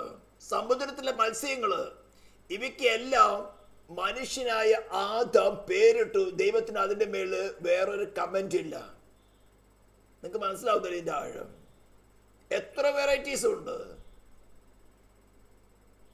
സകല ജീവജന്തുക്കൾക്കും മനുഷ്യനിട്ടത് അവയ്ക്ക് പേരായി. അപ്പോൾ ദൈവമായിട്ട് ഒബീഡിയൻസില്, വണ്ണസില് പോയിക്കൊണ്ടിരുന്ന മനുഷ്യന്റെ ഒരു ക്വാളിറ്റിയാണ് ഞാൻ പറഞ്ഞു തരുന്നത്. ഈ അവസ്ഥയിലേക്ക് നമ്മളെ റീഇൻസ്റ്റേറ്റ് ചെയ്ത്, ട്രെയിൻ ചെയ്ത്, അവനോട് സദൃശ്യന്മാരാക്കി ആ മുൻപത്തെ അവസ്ഥയിലേക്ക് നമ്മളെ കൊണ്ടുവരുവാനാണ് ഈ സുവിശേഷം നമ്മളെ വിളിക്കുന്നത്. അല്ലാണ്ട് ഒരു മതത്തിൽ നിന്ന് മറ്റു മതത്തിലേക്ക് മാറ്റുന്ന പരിപാടിയല്ല. ആ ക്രിസ്തു തന്നെയാണ് ഈ ഏദൻ തോട്ടത്തിൽ ആദാമിനോട് കൂടെ പ്രവർത്തിച്ചത്. അവൻ തന്നെയാണ് മനുഷ്യനായിട്ട് അവതരിച്ചത്. അവൻ തന്നെയാണ് നമുക്ക് പകരമായി പാപയാഗമായി തീർന്ന് മരിച്ചടക്കപ്പെട്ട് ഉയർത്തെഴുന്നേറ്റ് മഹിമയുടെ വലത്ത് വാഴ്ത്തിരിക്കുന്നത്. അവനെയാണ് നാം ഹൃദയത്തിൽ വാഴുവാൻ സ്വീകരിക്കുന്നത്. എന്തിനാ? ഡിവൈൻ ഗവൺമെന്റിന്റെ ഹിതപ്രകാരം നാം അനുസരണത്തിൽ തികഞ്ഞവരായി തീരുക. അപ്പൊ ഈ ചർച്ചും ക്രിസ്തുമായിട്ടുള്ള ബന്ധത്തെ കുറിച്ചാണ് ഞാൻ വിവരിക്കാൻ പോകുന്നത്. സ്തോത്രം. അപ്പോൾ ഈ അവസ്ഥ, അപ്പോൾ ഏദൻ തോട്ടത്തിൽ ദൈവവുമായിട്ട് ഫ്രീ വില്ലിൽ ഒന്നായിരുന്ന ആദാം ദൈവഹിതപ്രകാരം, ദൈവത്തിന്റെ ഹിതപ്രകാരം തന്നെ ഉള്ള കാര്യങ്ങൾ ചെയ്തു. അതിന്റെ ഒരു എക്സാമ്പിൾ ആണ് ഇപ്പൊ നാം ചിന്തിച്ചത്. സകല ഭൂചര ജന്തുക്കൾക്കും ആദാം വിട്ടത് പേരായി. ദൈവത്തിന് അതിന്റെ മേളിൽ വേറൊരു കമന്റ് ഇല്ല. അതിങ്ങനെയല്ല, അത് കുറച്ച് മാറ്റണം. ഒരു കമന്റ് ഇല്ല. ഇതേപോലെ തന്നെ നാമുമായി തീരുവാനാണ് ഈ സുവിശേഷങ്ങളിൽ കൂടെ നമ്മളെ ആഹ്വാനം ചെയ്ത്, വിശേഷാൽ എഫേസ്യ ലേഖനത്തിൽ കൂടെയും കൊലോസ്യ ലേഖനത്തിൽ കൂടെയും നമ്മെ ഒരുക്കുവാൻ ദൈവത്തിന്റെ ആത്മാവ് ആഗ്രഹിക്കുന്നത്. കേട്ട് ഇത് ശരിയാണ് നല്ലതാന്ന് പറഞ്ഞിട്ട് ഒരു കാര്യമില്ല. നമ്മുടെ വ്യക്തിപരമായ ജീവിതത്തിൽ കടന്നു വരണം. അപ്പോൾ ഏദൻ തോട്ടത്തിൽ ആദാമിന് ഉണ്ടായിരുന്ന ഫ്രീ വില്ലില് അവൻ ആ ഫ്രീ വില്ലിനെ ദൈവഹിതത്തിൽ മാത്രമായിട്ട് ഉപയോഗിച്ചിരുന്നു. എന്നാൽ സേറ്റൻ കടന്നു വന്ന് വേറൊരു ഉപദേശം തന്നു. ആ ഉപദേശം കൊണ്ട് തോട്ടത്തിലെ സകല വൃക്ഷത്തിന്റെ ഫലം നിങ്ങൾക്ക് ഇഷ്ടംപോലെ തിന്നാമെന്ന് ദൈവം വാസ്തവമായി കൽപ്പിച്ചിട്ടുണ്ടോ എന്ന ചോദ്യത്തിന് തന്നെ ചെറിയൊരു സംശയം. കുറച്ച് കുത്തനൊക്കെ പറഞ്ഞു. ഉടനെ ഒരു മറുപടി, മരിക്കുകയില്ല നിശ്ചയം. തിന്നുന്ന നാൾ നിങ്ങളുടെ കണ്ണു തുറക്കുകയും നിങ്ങൾ നന്മത്തിന്മേലെ കുറിച്ച് തിരിച്ചറിവുള്ളവരായി ദൈവത്തെ പോലെയാകും. അപ്പോൾ അവന് രണ്ട് വാർത്ത. ഒന്ന്, ഓൾറെഡി തിന്നാൽ മരിക്കും, അതിനോട് കറസ്പോണ്ടന്റ് ആയിട്ടുള്ള ഇമോഷൻ, ഇത് ഞാൻ തിന്നാൻ പാടില്ല, തിന്നാൽ ഞാൻ മരിക്കും. ചെറിയ ഉദാഹരണത്തിന്, തീക്കകത്ത് കൈ കൊത്തി കഴിഞ്ഞാൽ, കൈ മുക്കി കഴിഞ്ഞാൽ പൊള്ളുമെന്ന് നമുക്ക് അറിയുന്നു. പിന്നെ ആരെങ്കിലും പൊള്ളോ? തൊടില്ല. ഒരിക്കൽ അനുഭവിച്ചാൽ പിന്നെ ചെയ്യില്ല, സുബോധത്തോടു കൂടി ചെയ്യില്ല. അപ്പോൾ അവന് നൽകപ്പെട്ടിരുന്ന ഫ്രീ വില്ലിനെ ഒരു കള്ളത്തിന് പകരം എക്സ്ചേഞ്ച് ചെയ്തു, സേറ്റാന് അടിമയാക്കി കളഞ്ഞു, അല്ലെങ്കിൽ പാപത്തിന് അടിമയാക്കി കളഞ്ഞു. അപ്പോൾ ഈ ഫ്രീ വില്ലിൽ, അല്ലെങ്കിൽ നമ്മളിൽ ആയിരിക്കുന്ന ഇനി വരാൻ പോകുന്നത്, ഇങ്ങനെ യോഹന്നാൻ കടന്നു വന്ന് സുവിശേഷം അറിയിച്ചതുപോലെ ഈ വചനം കേൾക്കുന്ന പുതിയ നിയമ വിശ്വാസിയോട് യോഹന്നാന്റെ സ്ഥാനത്ത് വരുന്നത് പരിശുദ്ധാത്മാവാണ്. യേശു ഫിസിക്കലായിട്ട് വെളിപ്പെടുന്നതിന് മുമ്പ് തനിക്ക് മുമ്പായിട്ട് വഴിയൊരുക്കത്തക്ക വേണം യോഹന്നാൻ വന്നതുപോലെ വിശ്വാസികളായ നമ്മുടെ ഹൃദയത്തിൽ ക്രിസ്തു വെളിപ്പെടുവാൻ തക്ക വേണം. ക്രിസ്തുവിനെ കുറിച്ചുള്ള സുവിശേഷം വെളിപ്പെടുവാനല്ല. അനേകരെ പ്രസംഗിക്കുന്നത് അങ്ങനെയാണ്. സ്വർഗത്തിലും ഭൂമിയിലും സകല അധികാരമുള്ളവനായി ക്രിസ്തു തന്നെ പേഴ്സണലായിട്ട് ഇൻസ്പിറേറ്റ് വെളിപ്പെടുക എന്ന് പറഞ്ഞാൽ മറഞ്ഞിരിക്കുന്നത് കാണത്തക്ക വേണം പുറത്തു വരിക. ഇതാണ് മന്ന ഭക്ഷിക്കുന്ന കാര്യത്തെ കുറിച്ച് പറയുന്നത്. എന്നെ തിന്നുന്നവൻ എൻ മൂലം ജീവിക്കും. അപ്പോൾ ഞാൻ വീണ്ടും പറയുന്നു, യേശു ഫിസിക്കലായിട്ട് ഈ ഭൂമിയിൽ വെളിപ്പെടുന്നതിന് മുമ്പ് അവന് വേണ്ടി വഴിയൊരുക്കുവാൻ സ്നാപക യോഹന്നാൻ അഴിച്ചതുപോലെ ക്രിസ്തു നമ്മുടെ ഹൃദയത്തിൽ വെളിപ്പെടുവാൻ തക്കവണ്ണം വഴിയൊരുക്കുവാൻ വരുന്നത് പരിശുദ്ധാത്മാവാണ്. ഈ ശബ്ദം കേൾക്കുന്ന നിങ്ങൾക്ക് ഏവർക്കും പരിചയമുള്ള ഒരു എക്സാമ്പിൾ തന്നെ ഞാൻ പറയാം. ഇപ്പൊ നാം ഇന്നലെ പഠിച്ചത്, അവന്റെ രക്തത്താൽ നമുക്ക് അതിക്രമങ്ങളുടെ മോചനമെന്ന വീണ്ടെടുപ്പുണ്ട്, അല്ലെങ്കിൽ പാപമോചനമുണ്ട്. എങ്ങനെയാ നിങ്ങളുടെ ജീവിതത്തിൽ നടന്നത്? നടക്കാത്ത അനേകര് പെന്തിക്കോസ്ത് കോളത്തിലുണ്ട്. ഞാൻ അവരെ കുറിച്ചല്ല പറയുന്നത്. ദൈവത്തിന്റെ പരിശുദ്ധാത്മാവ് വന്ന് നിങ്ങൾ അതുവരെ എന്റർടൈൻ ചെയ്തുകൊണ്ടിരുന്ന പാപത്തെ നിങ്ങൾക്ക് വെളിപ്പെടുത്തി തന്നു, അതിന്റെ ശിക്ഷയെ വെളിപ്പെടുത്തി തന്നു. അപ്പോൾ നിങ്ങൾക്ക് മനസ്സിലായി, അയ്യോ, ഞാൻ പോയിക്കൊണ്ടിരിക്കുന്ന വഴി എന്ന് പറയുന്നത് നരകത്തിലേക്കാണ്. എന്റെ ഫ്രീ വില്ലിനെ ഞാൻ അടിമപ്പെടുത്തിയിരിക്കുന്നത് എന്നിൽ വസിക്കുന്ന പാപത്തിനാണ്. അയ്യോ, ഞാൻ അരിഷ്ട മനുഷ്യൻ, എനിക്ക് എങ്ങനെ രക്ഷപ്പെടാൻ സാധിക്കും എന്ന് പരിശുദ്ധാത്മാവ് നിങ്ങളിൽ വെളിപ്പെടുത്തി. അങ്ങനെയല്ലയോ നിങ്ങൾ പാപം വിട്ടു പോകുന്നത്? ഇതൊരു മതത്തിൽ നിന്ന് മറ്റൊരു മതത്തിലേക്ക് മാറുന്ന പരിപാടിയല്ല. അപ്പോൾ പരിശുദ്ധ ആത്മാവ് വന്ന് വഴിയൊരുക്കണം. വഴിയൊരുക്കണം എങ്ങനെയാ? നമ്മളിൽ നിന്ന് പാപം ന്യൂട്രലൈസ് ആകാം, പാപത്തെ ത്യജിക്കുവാൻ തയ്യാറാകണം. എനിക്ക് ഇനി പാപത്തിന് ദാസനോ ദാസിയായിട്ട് ജീവിക്കേണ്ട. ഇത് ഞാനല്ല പ്രവർത്തിക്കുന്ന, എന്നിൽ വസിക്കുന്ന പാപമാണ്. ഞാൻ മോഷ്ടിക്കുന്നുവെങ്കിൽ, ഞാൻ വ്യഭിചരിക്കുന്നുവെങ്കിൽ, ഞാൻ കള്ളം പറയുന്നുവെങ്കിൽ, ഞാൻ വിഗ്രഹാരാധന ചെയ്തുവെങ്കിൽ, അല്ലെങ്കിൽ ദൈവവാദത്തിനെതിരായി, ദൈവത്തിനെതിരായി, അവരുടെ സിംഹാസനത്തിനെതിരായി, രാജ്യത്തിനെതിരായി, യേശുവിനെതിരായി ഞാൻ സംസാരിക്കുന്നുവെങ്കിൽ, it is not me, but it is the sin that dwells in me.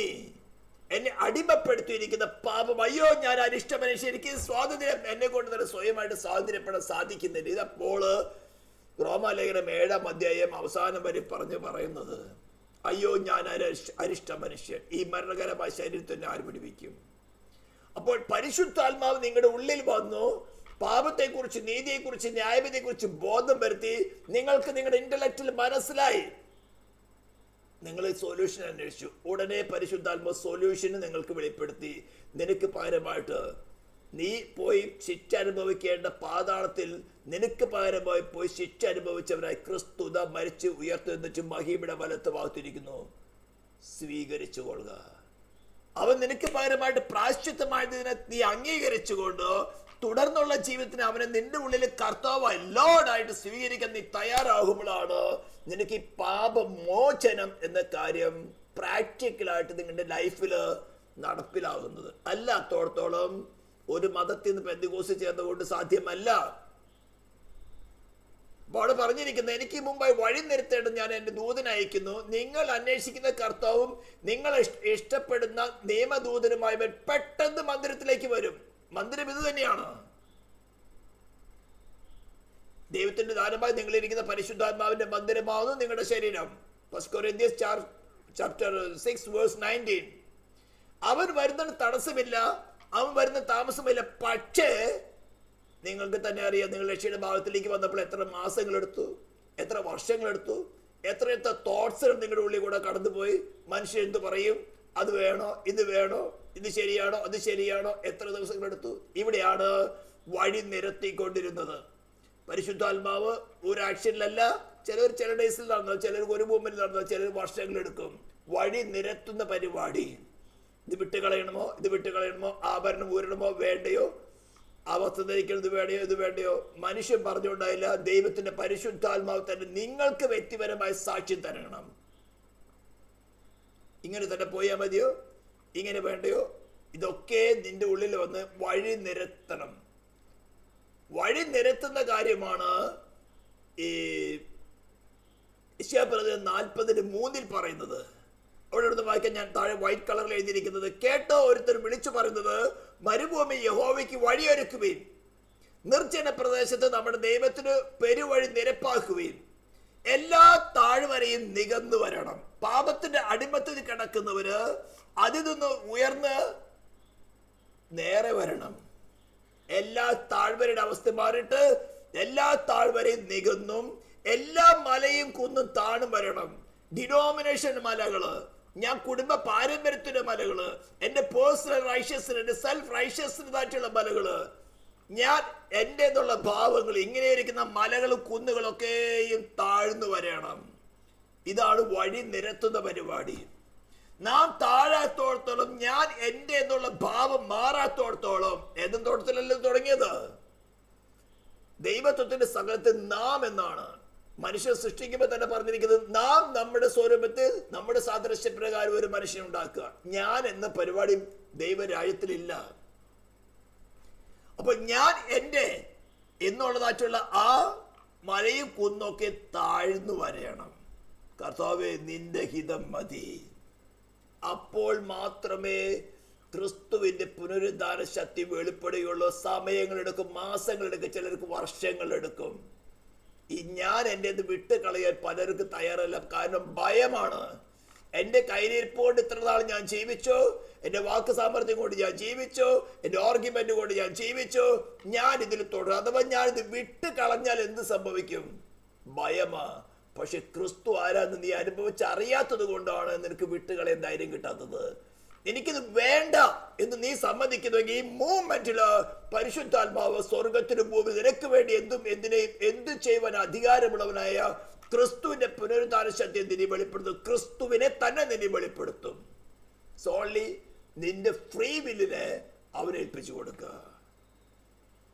നിന്റെ ഫ്രീ വില്ലിനെ നീ തന്നെ അടിമപ്പെടുത്തി നിന്നിൽ വസിക്കുന്ന പാപത്തിന്റെ മോഹത്തെ നിവർത്തിക്കാൻ നീ അടിമപ്പെടുത്തി കൊടുത്ത അതേ കഴിവ് കൊണ്ട്, you have the natural ability, അതേ കഴിവിന് ഉപയോഗിച്ചുകൊണ്ട് നീ ദൈവത്തിന് അടിമപ്പെടുക. എല്ലാ താഴ്വരയും നികന്നും എല്ലാ മലയും കുന്നും താണും വരണം. വളഞ്ഞത് ചൊവ്വായും ദുർഘടങ്ങൾ സമയമായി തീരണം. വളഞ്ഞ വാക്കുകളിൽ കൂടെ സംസാരം, ചിന്തയിൽ ഒന്നിരിക്കുക, ഹൃദയത്തിൽ ഒന്നിരിക്കുക, പക്ഷെ വാക്കുകൊണ്ട് പറയുന്നത് വേറെ ഒന്ന്. ഇതാണ് ക്രൂക്കഡ് വേ. ഇതെല്ലാം നിരക്കണം. എന്റെ ഹൃദയത്തിലിരിക്കുന്നത് ഞാൻ വായിക്കൊണ്ട് സംസാരിക്കും. എന്ത് വന്നാലും ഞാൻ വായിക്കൊണ്ടത് സംസാരിക്കുള്ളൂ. കള്ള വ്യാജമാർഗം ഞാൻ ഉപയോഗിക്കുകയില്ല, കപടമാർഗം ഞാൻ ഉപയോഗിക്കില്ല. ഇതെല്ലാം പരിശുദ്ധാത്മാവ് നമുക്ക് അഗ്നിയുടെ അവസ്ഥയിൽ വെളിപ്പെടുത്തി തരും. ഈ അഗ്നിയുടെ അവസ്ഥ എന്ന് പറഞ്ഞാൽ നമ്മളിന്ന് ഉരുക്കാനിടും. ചിലപ്പോൾ കുടുംബതലത്തിലായിരിക്കും, ഹസ്ബൻഡ് ആൻഡ് വൈഫ്, അല്ലെങ്കിൽ ചിൽഡ്രൻ ആൻഡ് പാരൻസ്, അല്ലെങ്കിൽ ഓഫീസിലോ ജോലി സ്ഥലത്ത്, അല്ലെങ്കിൽ പബ്ലിക് സ്ഥലത്ത്, എവിടെ വെച്ച് നിനക്ക് വെളിപ്പെടും നിന്റെ ഇന്റലക്റ്റിന് മനസ്സിലാകുന്ന വിധത്തില് എന്നിൽ സെൽഫ് ഉണ്ട്, ഇതെനിക്ക് വേണ്ട, ഇത് അപകടകരമാണ്, എനിക്കിതിനെ റീപ്ലേസ് ചെയ്യണം, എനിക്ക് ഉയർത്തെന്ന് ക്രിസ്തുവിന് വേണം. എങ്ങനെയാണ് മരിച്ചിട്ട് ഉയർത്തെന്ന് വെച്ചാൽ വേറൊരുനാകുന്ന പരിപാടി. ഇതിൽ പൂർണ്ണത വന്നാൽ മാത്രമേ ഈ പാപമോചനം എന്ന വീണ്ടെടുപ്പ് നടക്കുന്നുള്ളൂ. ഒരു മതത്തിൽ നിന്ന് വേറെ പോയി പെന്തിക്കോസ്തിലെ വെള്ളത്തിൽ മുങ്ങിയാൽ കൊണ്ടത് കാര്യം നടക്കില്ല. ദൈവത്തിന്റെ പരിശുദ്ധാത്മാവാണ് വഴി നിരത്തുന്നത്. യേശുവിന് മുമ്പായി വഴി നിരത്തത് യോഹന്നാനായിരുന്നു. യോഹന്നാൻ വന്ന് എല്ലാവരെയും പിടിച്ച് സ്നാനപ്പെടുത്തിയില്ല. മാനസാന്തരപ്പെട്ടവർ വന്ന് തങ്ങളുടെ പാപങ്ങളെ ഏറ്റുപറഞ്ഞ് യോർദാൻ നദിയിൽ അവനാൽ സ്നാനപ്പെട്ടു എന്നാ പറഞ്ഞത്. എന്റെ തങ്ങളെ തന്നെ നീതീകരിച്ച പരീശന്മാരും ശാസ്ത്രിമാരും വന്നപ്പോൾ യോഹന്നാൻ വിളിച്ചു പറഞ്ഞത് എന്താ? വെള്ളത്തേച്ച ശവക്കല്ലറ് സർപ്പ സന്തതികളെ, വരുവാനുള്ള കോപത്തിൽ നിന്ന് രക്ഷപ്പെടാൻ നിനക്ക് പറഞ്ഞു തന്നാരാ? ഇന്ന് മിക്കവരും വരുവാനുള്ള കോപത്തിൽ നിന്ന് രക്ഷപ്പെടാൻ വേണ്ടി സ്നാനപ്പെടുന്നവരുണ്ട്. ഫ്രീ വില്ലിനെ ദൈവത്തിനാൽ അടിമപ്പെടുത്തി കൊടുത്തിട്ടില്ല. നീ ഒരു കള്ളത്തിന് വേണ്ടിയാണ് ദൈവത്തിന്റെ ഇത്ര മഹത്വമായ കാര്യത്തെ നീ എക്സ്ചേഞ്ച് ചെയ്തെന്ന് ഓർക്കണം. ജസ്റ്റ് വൺ ലൈ, സിമ്പിൾ ലൈ. മരിക്കയില്ല നിശ്ചയം, നിനക്ക് തിന്നാ ദൈവത്തെ പോലെ ആകാം എന്നൊരു സിമ്പിൾ ലൈക്ക് വേണ്ടിയാണ് ഇത്ര വലിയ മഹത്വം നീ എക്സ്ചേഞ്ച് ചെയ്തത്. Just reverse. God is ready. പക്ഷേ എന്താ വേണ്ടത്? എല്ലാ താഴ്വരയും നികന്നു വരണം, എല്ലാ മലയും കുന്നും താഴണം. വളഞ്ഞ മാർഗങ്ങൾ ഉപയോഗിക്കുന്നത് ഏതൊരു കാര്യത്തിലും, ഭൗതികമായ കാര്യത്തിലായിക്കോട്ടെ ആത്മീയമായ കാര്യത്തിൽ ആയിക്കോട്ടെ, വക്രമാർഗം ഉപയോഗിക്കുന്നത് സ്റ്റോപ്പ്. ഞാൻ എന്തു നഷ്ടം വന്നാലും എന്ത് ലജ്ജ അനുഭവിക്കേണ്ടി വന്നാലും ഞാൻ സ്ട്രേറ്റ് ഫോർവേഡായിട്ട് ജീവിക്കും. എൻ്റെ ഹൃദയത്തിലിരിക്കും, ഞാൻ വായിക്കൊണ്ട് സംസാരിക്കും. എനിക്കൊരു പക്ഷെ നഷ്ടം വരാം. ഇവിടെയാണ് വില കൊടുക്കേണ്ടി വരിക എന്ന് പറയുന്നത്. ദൈവത്തിന്റെ പരിശുദ്ധാത്മാവ് എന്റെ നന്മയ്ക്ക് വേണ്ടി വഴി നിരത്തുവാൻ എനിക്ക് പ്രേരണ തരുമ്പോൾ, എനിക്കിത് മനസ്സിലാക്കി തരുമ്പോൾ, ആരെങ്കിലും പറയുമ്പോൾ കുഞ്ഞെ നിനക്ക് നല്ലതല്ല, നിനക്ക് നല്ലതല്ല, ഇത് ഇങ്ങനെ ചെയ്യുന്നത് ശരിയല്ല, ഇങ്ങനെയാണ് പറയുമ്പോൾ അവിടെ ഓർഗി ചെയ്യാതെ ജസ്റ്റ് യെസ് ലോർഡ്, എനിക്കിത് വേണ്ട, ഇത് വേണ്ടെന്ന് ഹൃദയപൂർവ്വം തീരുമാനിക്കാൻ. മൊമെന്ററി ആക്ഷൻ അല്ല. ക്ഷണികമായിട്ട് തൽക്കാലം ഒരു വിജയത്തിന് വേണ്ടി എന്നാ ഓക്കെ, ഇത് നടക്കില്ല. ദൈവം നോക്കുന്നതിന്റെ ഇമോഷണൽ ആയിട്ടൊരു ചേഞ്ച് അല്ല, ബുദ്ധിപരമായ ഒരു ചേഞ്ച് അല്ല. നിന്റെ ഫ്രീ വില്ലിന്റെ തീരുമാനം എന്താ? അതാണ് ശോധന ചെയ്യുന്നത്. ഹല്ലേലൂയ. എല്ലാ താഴ്വര നീങ്ങുന്നും എല്ലാ മലയും കുന്നും താണും വരണം, വളഞ്ഞത് ചൊവ്വായും ദുർഘടങ്ങൾ സമമായും വരണം, യഹോവയുടെ മഹത്വം വെളിപ്പെടും. അപ്പോൾ ഈ കാര്യങ്ങൾ ശരിയായ അപ്പോൾ യഹോവയുടെ മഹത്വം വെളിപ്പെടും. ഇത് യേശുവിനെ കുറിച്ച് പറഞ്ഞ കാര്യമാണ്. ഇതേ കാര്യമാണ് മലാക്കിയുടെ 3 വിളിച്ചു പറയുന്നത്. എനിക്ക് മുമ്പായി വഴി നിരത്തേണ്ടത് ഞാൻ എൻ്റെ ദൂതനെ അയക്കുന്നു. നിങ്ങൾ അന്വേഷിക്കുന്ന കർത്താവും നിങ്ങൾ ഇഷ്ടപ്പെടുന്ന നിയമദൂതനുമായവൻ ക്രിസ്തു തന്നെ പെട്ടെന്ന് തന്നെ മന്ദിരത്തിലേക്ക് വരും. ഇതാ അവൻ വരുന്നു എന്ന് സൈനികളെ കൂടെ അരുളി ചെയ്യുന്നു. എന്നാൽ അവൻ വരുന്ന ദിവസത്തെ ആർക്ക് സഹിക്കാം? ഇവിടെയാണ് നമ്മുടെ സെൽഫ് ഡിസയേഴ്സിന്, നമ്മുടെ ഫ്രീ വിൽ എവിടെയാണെന്ന് നമുക്ക് വെളിപ്പെടുത്തി തരുമ്പോൾ അത് സഹിക്കാൻ തയ്യാറല്ല, അതിനെ അക്നോളജ് ചെയ്യാൻ തയ്യാറല്ല. പാസ്റ്റ് ചിലപ്പോൾ ചിന്തിച്ചു പറഞ്ഞായിരിക്കും, പാസ്റ്റ് അതിനെ കുറിച്ച് അങ്ങനെ പറയുള്ളൂ, അത് എൻ്റെ തന്നെ. പിന്നെ പല പല വ്യാഖ്യാനങ്ങൾ കൊണ്ടുവരും, പല പല. ഇത് എൻ്റെ നന്മയ്ക്ക് വേണ്ടിയാണ്. അവൻ വരുന്ന ദിവസത്തെ ആർക്കും സഹിക്കാം. ക്രിസ്തു നമ്മുടെ ഉള്ളിൽ വരണമെങ്കിൽ അതിന് താഴെ പറഞ്ഞിരിക്കുന്നറിയോ? ഊതിക്കഴിക്കുന്നവന്റെ തീ പോലെയും അലക്കുകാരന്റെ ചാരബലം പോലെയായിരിക്കും. നമ്മൾ ഊതി കഴിച്ചാൽ, പൊന്നും വെള്ളി ഊതി കഴിക്കുമ്പോൾ അതിലെ കിട്ടത്തെ മാറ്റുന്നത് പോലെ നമ്മുടെ തീയിലിടുന്ന ഒരു ഫർണസിന്റെ അനുഭവത്തിലേക്ക് നമ്മൾ എടുത്തിടും. ഇതാണ് ഈ കഷ്ടത എന്ന് പറയുന്നത്. കഷ്ടത നിന്റെ വീക്ക്നെസ്, നിന്റെ പാപ സ്വഭാവങ്ങൾ, നിന്റെ സെൽഫിന്റെ ഡിസയേഴ്സ്, ക്രിസ്തുവിനുള്ള നിന്റെ എതിർപ്പുകള്, ദൈവത്തോടുള്ള എതിർപ്പുകൾ, ഇതെല്ലാം നിനക്ക് വെളിപ്പെട്ട് കിട്ടുമ്പോൾ അയ്യോ ഞാൻ അരിഷ്ട മനുഷ്യൻ, ക്രിസ്തുവിനല്ലാതെ എനിക്ക് രക്ഷയില്ല എന്ന് നിന്റെ ഫ്രീ വില്ലിൽ പൂർണ്ണമായി സമ്മതിക്കുവോളം ഈ ഫർണസ് തണുക്കയില്ല, ചൂട് കൂടിക്കൊണ്ടേയിരിക്കും. എന്നാൽ നിന്റെ ബുദ്ധിക്ക് മനസ്സിലാകുന്ന സമയത്ത് ഇമ്മീഡിയറ്റ് ആയിട്ട് അത് സമ്മതിച്ച കർത്താവേ എനിക്ക് മനസ്സിലായി, ഞാൻ അരിഷ്ട മനുഷ്യൻ, ഈ ലോകത്തുള്ളതിന്റെ ഏറ്റവും വലിയ പാപി ഞാൻ. ഇത് ഒരു ഇമോഷണൽ ആയിട്ട് ഒരു എന്താ മൊമെന്ററി ആക്ഷൻ അല്ല, നിന്റെ ഫ്രീ വില്ലിന്റെ ആക്ഷൻ ആയിരിക്കണം. എന്ന് പറഞ്ഞാൽ അൾട്ടിമേറ്റ് ഇന്റൻഷനിലുള്ള ചേഞ്ച്. ഏതും തൊട്ട് അൾട്ടിമേറ്റ് ഇന്റൻഷൻ എന്തായിരുന്നു? ദൈവത്തോട് കൂടിയായിരുന്നവൻ അൾട്ടിമേറ്റ് ഇന്റൻഷൻ മാറ്റി സെൽഫിന്റെ സാറ്റിസ്ഫാക്ഷൻ ആക്കി. ഇവിടെ വേണ്ടത് ജസ്റ്റ് ഓപ്പോസിറ്റ്. ഇനി സെൽഫിന്റെ ഡിസൈറിന്റെ സാറ്റിസ്ഫാക്ഷൻ വേണ്ട. ഇനി ഞാൻ സെൽഫിനെ കാറ്ററിങ് ചെയ്യാൻ പോകുന്നില്ല, ഞാൻ ദൈവഗീതം മാത്രം അനുസരിക്കും. ഏത് തോട്ടത്തില്? ഇതായിരുന്നു ഗസ്സമന തോട്ടത്തില്. ഏതെല്ലാം ഗസ്സമനിൽ നടന്നത്? ദൈവമേ എന്റെ ഇഷ്ടമല്ല, നിന്റെ ഇഷ്ടം നടക്കട്ടെ. ഹല്ലേലൂയ. എന്നാൽ അവൻ വരുന്ന ദിവസത്തെ ആർക്ക് സഹിക്കാം? അവൻ പ്രത്യക്ഷനാകുമ്പോൾ ആർ നിലനിൽക്കും? അവൻ ഊതിക്കഴിക്കുന്ന തീ പോലെയും അലക്കുകാരന്റെ ചാരവെള്ളം പോലെയായിരിക്കും. അവൻ ഊതിക്കഴിക്കുന്ന പോലെയും വെള്ളി ശുദ്ധി വരുന്നതിനെ പോലെയും ഇരുന്നുകൊണ്ട് ലേവ്യപുത്രന്മാരെ, ഈ ലേവ്യപുത്രന്മാരാണ് പഠിപ്പിക്കുന്നവര്. ലേവ്യപുത്രന്മാരുടെ ജോലിയായിരുന്നു മറ്റു സാധാരണ ജനങ്ങളെ ന്യായപ്രമാണം പഠിപ്പിക്കുക. അപ്പൊ ആദ്യമായിട്ട് ഈ പാസ്റ്റർമാരും അതുപോലെ തന്നെ ഈ പഠിപ്പിക്കുന്നവരെയൊക്കെ ഒന്ന് കർത്താവ് ഉരുക്കി അവരുടെ ഉള്ളിലിരിക്കുന്ന കാര്യം എന്താ? ഡിനോമിനേഷൻ ഉണ്ടാക്കാനാണോ? സാമ്പത്തിക വരുമാനം ഉണ്ടാക്കാനാണോ? ഫെയിമിനാണോ? സ്റ്റേജിനാണോ? ഇതൊക്കെയും അവർക്ക് തന്നെ വെളിപ്പെടുത്തി കൊടുക്കും. ഇത് വെളിപ്പെട്ട് കിട്ടുമ്പോൾ പിന്നെ സത്യം പറയുന്നവർ ദുഷിച്ചോണ്ടൊന്നും കാര്യമില്ല. വേറെ മാർഗം ഡൈവേർഷൻസ് നോക്കിയിട്ട് കാര്യമില്ല. അങ്ങനെയൊക്കെ നോക്കി കഴിഞ്ഞാൽ കർത്താവിന്റെ മുമ്പിൽ നിൽക്കുമ്പോൾ പറയും, ഞാൻ നിന്നെ ഒരു നാളും അറിഞ്ഞിട്ടില്ല.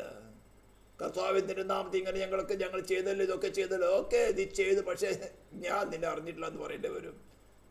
അവിടെ പിന്നെ പ്രശംസിക്കാനില്ല, യൂട്യൂബിൽ കമന്റ് എഴുതാൻ ആളില്ല, ലൈക്ക് കൊടുക്കാൻ ആളില്ല, സബ്സ്ക്രിപ്ഷൻ ആളില്ല. നീയും ക്രിസ്തു മാത്രമേ ഉള്ളൂ. നീ എന്ത് ഇന്റൻഷൻ കൊണ്ടാണ് ഓരോ കാര്യങ്ങൾ ചെയ്യുന്നുള്ള വീഡിയോ അങ്ങ് ഓപ്പൺ ചെയ്യും. ആകാശവും ഭൂമിയും സാക്ഷി നിൽക്കും. നീ രഹസ്യത്തിൽ ചെയ്ത കാര്യങ്ങള് ചുമരും ഉത്തരവും സാക്ഷി നിൽക്കും. മിണ്ടാതെ യെസ് എന്ന് പറയാനേ പറ്റുള്ളൂ.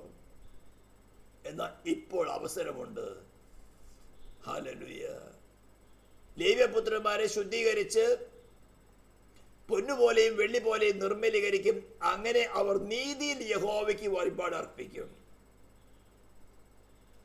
നീതിയിൽ, നമ്മുടെ നീതി എന്താ? നമ്മൾ റോമാലേഖനത്തിൽ പഠിച്ചു, ക്രിസ്തുവേശിൽ വിശ്വസിക്കുന്ന മുഖാന്തരം സൗജന്യമായി കിട്ടുന്ന നീതി. നമ്മുടെ സെൽഫോ, നമ്മുടെ ഞാൻ എൻ്റെ ഒന്നും പറയണ്ട. യേശുവിൽ ആശ്രയിക്കുന്ന മുഖാന്തരം ഡിവൈൻ ഗവൺമെന്റ് നമുക്ക് കണക്കിടുന്നത് ക്രൂശിൽ നേടിയ നീതിയാണ്. Free gift. സൈറ്റാനല്ല, മനുഷ്യനല്ല, ആരല്ല എന്തെല്ലാം വിധത്തിൽ ദൂഷിച്ചാലും അതിന് മാറ്റമില്ല. അവൻ ഓൾറെഡി ഉയർത്തെഴുന്നേറ്റ് കഴിഞ്ഞു. ഇനി അവരെ താഴെ ഇറക്കാൻ സൈറ്റാനല്ല, ഡിനോമിനേഷൻസുകൾക്കല്ല, മനുഷ്യർക്കല്ല, ആർക്കും തന്നെ സാധ്യമല്ല. ആ ക്രിസ്തുവിനെയാണ് നിന്റെ ഹൃദയത്തിൽ വാഴുവാൻ സ്വീകരിക്കുന്നത്. അവനിൽ വസിച്ചാൽ നിനക്ക് അതിക്രമങ്ങളുടെ മോചനം എന്ന വീണ്ടെടുപ്പുണ്ട്, പാപക്ഷമയുണ്ട്, അല്ലെങ്കിൽ ഇല്ല. അപ്പൊ നിങ്ങൾക്ക് ഏകദേശം ഒരു രൂപം മനസ്സിലായി. ഇങ്ങനെ തന്നെയാണ് സ്വർഗത്തിലെ സകല ആത്മീക നന്മകളും. നമ്മൾ എഫെസ്യരും 1:3 വാക്യത്തിൽ ഇന്നലെ പഠിച്ചു. സ്വർഗത്തിലെ സകല ആത്മീക നന്മകളും എന്ന് പറഞ്ഞ ഇതാണ്. ഇത് ആദ്യത്തെ നന്മയാണ് പാപമോചനം.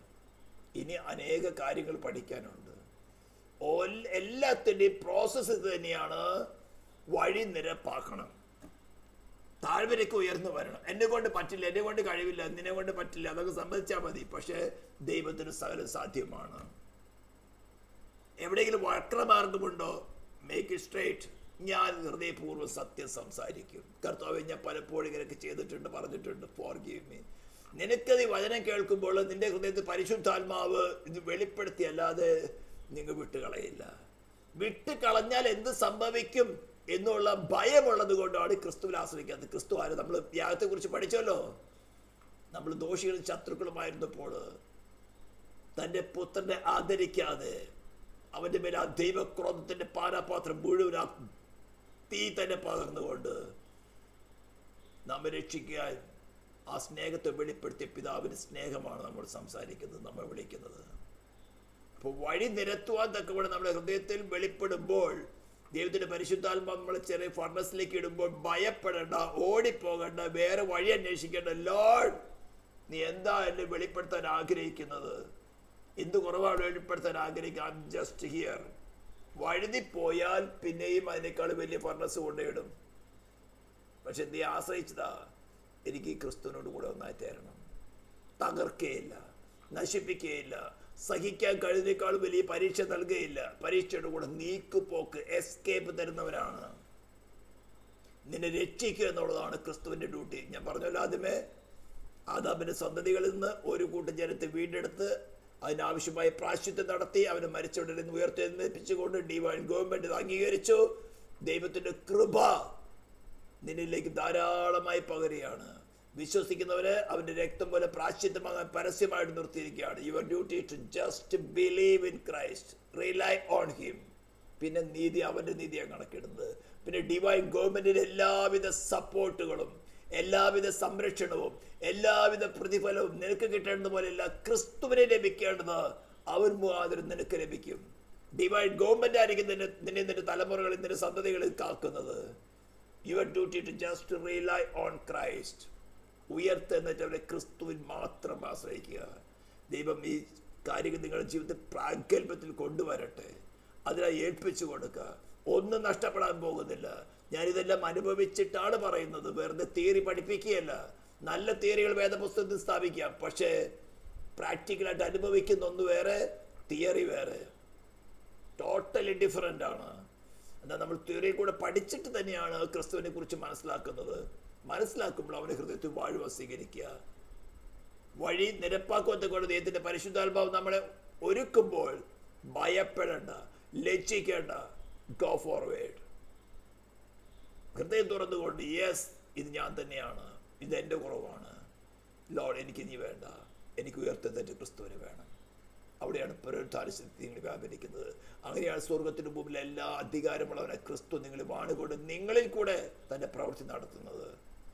ഈ വലിയ ഭാഗ്യത്തിലേക്ക് ഏതൻ തോട്ടത്തിൽ വെച്ച് ഒരു കള്ളത്തിന് വേണ്ടി എക്സ്ചേഞ്ച് ചെയ്ത ആ കള്ളത്തെ നീക്കി കളഞ്ഞുകൊണ്ട്, ആ സെൽഫിനെ വലിച്ചെറിഞ്ഞ് കളഞ്ഞുകൊണ്ട് നമുക്ക് വീണ്ടും ആ പഴയ അവസ്ഥയിലേക്ക് തിരിച്ചു വരാം. ദൈവമേ കർത്താവ് ക്രിസ്തു മുഖാന്തരം നമ്മളെ സഹായിക്കട്ടെ. നമുക്ക് പ്രാർത്ഥിക്കാം. പരിശുദ്ധ നിത്യമായ ദൈവമേ സ്വർഗീയ പിതാവേ, ഈ സ്വർഗീയ വിളിക്കായി വീണ്ടെടുപ്പിനായി സ്തോത്രം ചെയ്യുന്നു. പിതാ പുത്രൻ മുഖാന്തരം ഞങ്ങൾക്ക് നൽകിയ അനുഗ്രഹീതമായ വീണ്ടെടുപ്പിനായി സ്തോത്രം.